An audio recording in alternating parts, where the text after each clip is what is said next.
A young mother left work planning to pick up her son and go shopping with him, but she never made it home.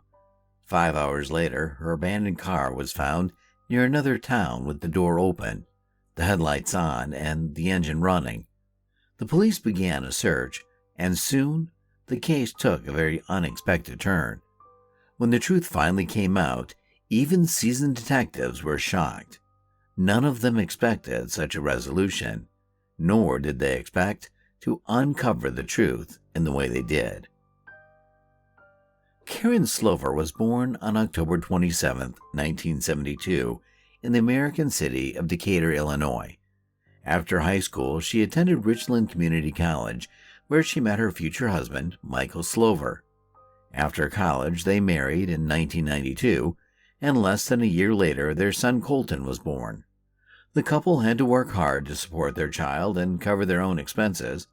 For this reason, Karyn had to go back to work for a few days after giving birth. Michael's parents agreed to take care of the child, and he spent most of his working days with them. In the following years, Karyn changed several jobs until she settled on the local newspaper. She worked in the advertising department, quickly found common ground with the team, and generally loved her job. A few years after their son's birth, the relationship between the couple began to deteriorate. Karyn complained to friends that Michael often lost his temper and hit her during arguments. For this reason, she decided to file for divorce, and the court awarded her custody of Colton. However, she could not afford to hire a nanny for her child since her salary at the newspaper would not cover it. Michael's parents agreed to continue taking care of him while she was at work. After the divorce, she began dating a man named David Swan. They lived separately but saw each other regularly. Swan got along well with her son, and there were no serious problems in their relationship with Karyn. In 1996, when her son was already 3 years old, Karyn began to think about moving to another city and trying herself as a model. She started looking for suitable vacancies and soon received an invitation from a major modeling company in the state of Georgia. She had been eagerly awaiting the move, but continued to work at the editorial office until the last minute in order to save up money for herself and her son for the first time. On September 27th, Karyn left work around 5 p.m., telling her colleagues that she was going to pick up Colton from his grandparents and go to the shopping center with him. The woman planned to attend the wedding of her acquaintance and wanted to buy a suitable dress, but that evening, Karyn never picked up her son. Several hours passed and the woman was still missing. She also did not contact her former husband's parents or anyone else. Around 10 p.m. that evening, a patrol officer noticed a suspicious car on the shoulder of Highway 72 near the town of Champaign. The driver's door was open, the headlights were on, and the engine was running. At first, the officer thought that the car had some problems and the driver was trying to fix them. However, as he approached closer, he discovered that there was no one inside the car or nearby. Inside the car, the police found a woman's purse with Karyn's documents, a half-eaten chocolate bar, and a package of food from a cafe. Everything looked as if the woman had just left the car and was about to return soon, but she was nowhere to be found. The officer ran the car's license plates and found that it was registered to David Swan. Contacting him, he learned that the man had lent his car to Karyn while her car was being repaired. He explained that the woman was supposed to pick up her son from her grandparents that evening, and investigators headed to their home. Meanwhile, the car was taken to the police station, where the forensic experts studied it more closely. Karyn's former husband's parents said that the woman was supposed to come right after work, but she never showed up all day. Colton was still there, and his mother could not just leave him without warning. The police began to suspect that the woman may have been abducted or that the car theft did not go as planned. Detectives immediately noticed that the location where the car was found did not match the timeline of events that evening. Karyn left the office and headed to her former husband's parents' house before going to the store in Forsyth. Her car was found almost 60 kilometers away, This suggested that the car may have been left there by a criminal who wanted to confuse investigators. The woman herself could not have ended up near another city, as she needed to pick up her son and prepare for a wedding that was supposed to take place the next day. While experts tried to find any clues in the car, such as fingerprints, detectives decided to question employees of stores, hairdressers, and beauty salons in Forsyth. The next day, they went there showing them photos of Karyn, but no one had seen her. Forensic experts could not find fingerprints in the car, but something seemed strange to them. On the passenger seat, they found traces of cement and ash. David Swan stated that they were not there when he gave the car to his girlfriend. In addition, several stalks of tall grass were found in the salon, which also raised questions. The car was on the side of the road, along which there was no such vegetation. Moreover, several scattered coins were found in the car, but it did not give them any serious leads. Upon learning of Karyn's disappearance, her relatives, colleagues, and friends participated in large-scale searches. Some groups combed the area around the road where her car was found, while others distributed leaflets throughout the city. The management of the newspaper where the woman worked offered a reward of $10,000 for any information that would help find her, but all of this did not yield any results. On October 1st, a distressing call came to the police. Fishermen noticed a garbage bag on the shore of Lake Shelbyville, located 50 kilometers from Decatur. It seemed strange to them that someone had left garbage in such a deserted place, so they decided to take it with them to throw away. Later, however, the men quickly realized that it was far from garbage. The bag was tightly wrapped in tape and weighed quite a lot, so the fishermen decided to check its contents. To their horror, they saw a woman's head inside. Investigators immediately thought that the victim could be Karyn, so they requested her dental records to establish her identity. Their fears were confirmed. The head did indeed belong to her. Meanwhile, police officers and divers searched the lake and soon found several more bags with other parts of Karyn's body. Medical experts concluded that the woman died from 7 gunshot wounds, after which an unknown perpetrator dismembered her body using something like a gasoline saw and distributed it in bags. In each of them there was an additional piece of concrete block to add weight. Detectives assumed that the killer threw the packages from a bridge over the lake. They even managed to find fingerprints on the railings, but these samples were not enough for comparison. In the following days, several more packages surfaced and washed up on the shore, but the police still failed to find all parts of the victim's body. Considering the brutality with which Karyn was killed, investigators made a logical conclusion that the perpetrator was likely someone who hated the victim and therefore knew her well. This explained why the criminal fired a total of 7 shots. Based on this, they began looking for possible suspects among her close acquaintances. Friends of the woman told detectives that her ex-husband sometimes beat Karyn and often threatened her during their arguments. This immediately aroused suspicions among the investigators, and they decided to question him. Michael said he had been at work all day, as he worked in 3 different places as a security guard at a grocery store, a karate instructor, and a bouncer at a bar. The man finished his shift at the store around 3 p.m., then went straight to the gym where he worked out. After that, he went home, took a shower, and immediately left for work at the bar. Investigators carefully checked his story, but the man really had a solid alibi for the whole day. Many people at all 3 of his workplaces saw him, and detectives specifically highlighted the time frame when Karyn left work and when they found her car. Michael had a serious alibi for the whole day, so he was no longer considered a suspect. After that, detectives turned their attention to Karyn's boyfriend, and here, everything turned out to be much more interesting. It turned out that David Swan had previously been arrested for assault and had also posed as a police officer. Moreover, the guy had some mental problems which led him to be sent to a psychiatric hospital. After his girlfriend disappeared, he actively participated in the search efforts and did not miss any opportunity to talk to reporters and give interviews. The police considered such behavior slightly suspicious, as David tried to attract as much attention to himself as possible. They suspected that this was the way the man was trying to deflect suspicion, which often happens if the killer is someone close to the victim. This person may be more active than anyone else in the media, calling on the police to find the culprit and generally staying at the center of the investigation.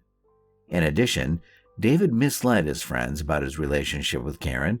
He told them that they were going to get married soon, but her friends said the couple had only been dating for a month, and Karyn wasn't even thinking about marriage at this stage. Investigators also found out that David owned a chainsaw, which he sometimes used to butcher deer after hunting. Given that Karyn's body was dismembered in a similar way, this only strengthened suspicions against him. In addition, the man owned a gun of the same caliber that was used to kill the victim. But the main snag was with his alibi.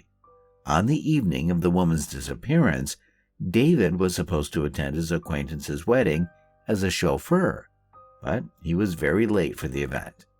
As a result, the man had no alibi for about 45 minutes, which coincided with the time of Karyn's murder. Taking into account all the above, the detectives were almost certain that he was the killer. The man was questioned for about 4 hours, trying to get a confession out of him.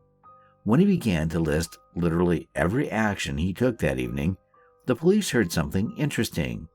David said he withdrew money from an ATM, and the investigators immediately requested footage from the camera of the machine. To their surprise, this story was confirmed. David did withdraw money at the time that filled the gap in his alibi. The man physically could not have killed Karyn and driven the car to another city, so all suspicions were lifted from him. At this point, the detectives had essentially run out of leads.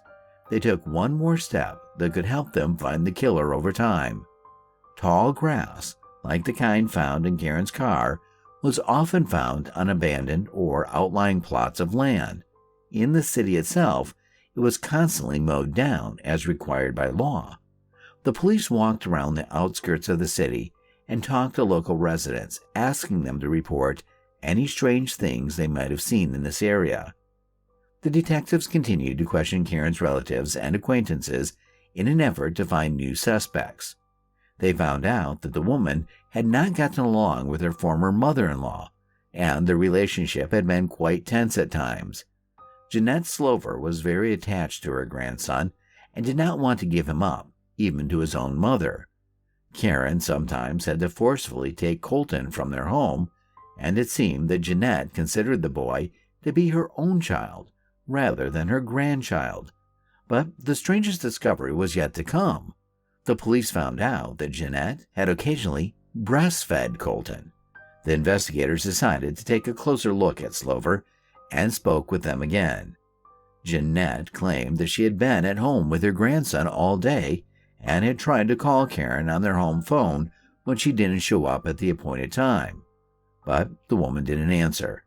The police requested data on calls from their home and found that Slover had never called Karyn that day, but instead, their phone had made multiple outgoing calls to their son, Michael's number. Karyn's former father-in-law told the police that he had left home for less than an hour that evening to buy toys for Colton at a local store. The investigators decided to check this information and found out that the store had never sold toys from that manufacturer. What was even more suspicious was that the man was absent around the same time that Karyn was killed. The detectives began to seriously consider Slover's involvement and even identified a possible motive. The victim was planning to move to another state to work as a model, and her son would have gone with her. Considering how attached Jeanette was to Colton, she theoretically could have gone to murder to keep him from being taken away from her. The investigators also found out that Slover had an automotive business They owned a large plot of land converted into a parking lot for used cars, but it had been practically unused for several years. When the police obtained a search warrant and arrived there, they discovered that the area was littered with broken concrete blocks, just like the ones that had been found in bags with parts of Karyn's body. However, the investigators could not confirm that these were the same blocks. In addition, they could not find any evidence, and Slover themselves refused to continue the dialogue with the police and hired a lawyer. At that moment, the investigation had stalled because there were no other leads for the detectives. It was only resumed 2 years later, in 1998, when a new team of detectives decided to re-examine the area where Slover's business was located. They believed that Karyn may have been killed there and that some evidence must have been left behind. As for the Slover family themselves, they had all moved to another state during that time. Michael's sister, Mary, had set up Colton and he was living with them. Before the move, they had hired workers to carry out repairs on the business premises. This raised even more suspicions, but without any solid evidence, the detectives were powerless. For the second search in 1998, the investigators enlisted the help of a forensic expert and also sought assistance from the local military base's leadership. They needed as many people as possible to comb through every inch of the area. Over the next 6 months, they collected and sifted through the top layer of soil, searched for traces of blood on every stone until they finally bore fruit. They found a button and rivets from the jeans that Karyn was wearing on the day of the murder. Later, they found another button, this time from her blouse. This confirmed the police's theory that the woman's body could have been dismembered and placed in packages on the business premises. The detectives believed that Jeanette, along with her husband, was involved in this, while their daughter Mary was left to babysit Colton. According to their version of events, Jeanette personally shot Karyn when she came to pick up her son, after which she and her husband took her body to their business premises. However, the buttons alone were not enough to hold her accountable. The police interviewed all the people who lived near the site and learned that Karyn's ex-husband was mowing the grass on the evening after the murder. This only reinforced the investigators' version, according to which Michael not only knew about the crime, but also helped his parents cover up their tracks. Moreover, this confirmed that the site was covered with tall grass, just like Karyn's car. Apparently, Jeanette and her husband drove the car away from the city to confuse the investigators, and the grass could have ended up in the car with them. Another witness reported that the Slovers were burning something on the premises on the day of the murder. According to detectives, this is how they got rid of the evidence. But that wasn't all. The most shocking piece of evidence that truly shocked the detectives was found in the packages where they discovered parts of Karyn's body. A small black hair was found on the tape used to wrap one of the packages. It turned out to belong to a dog, and Slover happened to have a black Labrador. The detectives obtained a warrant and took hair samples from the Slover's dog brush. DNA analysis showed a complete match, which only strengthened the case against the entire family. Once the police took the brush for analysis, Jeanette and her husband did something that further convinced everyone of their involvement. They immediately put their dog to sleep, apparently fearing they could be accused of the murder through the dog, but they didn't know it was already too late. Gathering all of this evidence together, the police arrested Jeanette, her husband, and son on January 27, 2000. All three were charged with murder, but the family continued to deny any involvement. The case was then brought to trial, which didn't conclude until 2002. Despite all of the evidence and witness testimonies, the jury found them guilty. Michael and his father received 65 years in prison each, while Jeanette received 60 years. In 2003, they attempted to appeal the verdict, but their request was denied by the court. It seemed like the end of the story, but not for Karyn's son, who still had to go through some trials of his own. As I mentioned earlier, he was adopted by Michael's sister, Mary. The court made this decision despite Karyn's parents also fighting for custody rights. When Mary's relatives were accused of murder, a logical question arose. Did the woman know that her family members had committed the crime? If she knowingly stayed behind to look after Colton while her mother and father got rid of the body, it would make her an accomplice, but it was practically impossible to prove. Karyn's parents still went to court, demanding that Mary be stripped of her parental rights and that they be given custody of that boy. A year later, in 2003, the judge ruled in their favor, and Colton remained living with his maternal grandparents. During this process, it was revealed that Mary hated Karyn and even told acquaintances several times that she wished her dead. Additionally, the court found that she had tried to make the boy forget about his biological mother in every way possible. At the moment, the whole trio is still serving their punishment.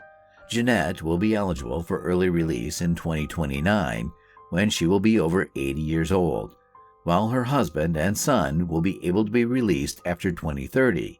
To this day, they insist on their innocence and try to challenge the verdict, but all these attempts lead to nothing. Share your opinion in the comments and don't forget to give a like to this video if you enjoyed it. Thank you for watching.